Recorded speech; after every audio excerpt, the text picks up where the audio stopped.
এই যে চুলগুলো সব মুক্ত করে এই দুটা দিন সরি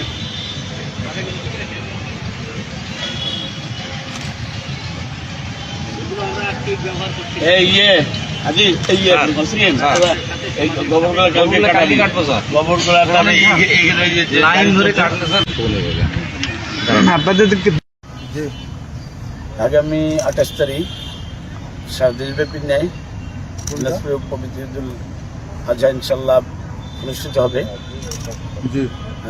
আপনারা জানেন যে দিনাজপুর এই গরিশিদ বড় ময়দান অত্যন্ত বড় একটি বাংলাদেশ খুব উৎসব উদ্দীপনার মধ্যে দিয়ে এখানে সে নামাজ আদায় করেন।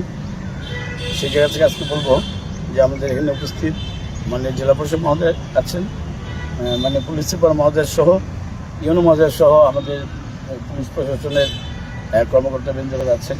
আপনারা জানেন আমাদের সকল প্রস্তুতি ইতিমধ্যে সম্পন্ন হয়েছে। পাশাপাশি এখানে যে আমাদের পুলিশ সুপার মহোদয় আছেন আইন শৃঙ্খলার দিক থেকে উনি বলবেন, তবে আমার মনে করি যে আমরা সব দিক থেকে আমরা ইনশাল্লাহ আগামী 28 তারিখ যে পবিত্র ঈদুল আজহা সেটির জন্য আমরা ইনশাল্লাহ প্রস্তুত।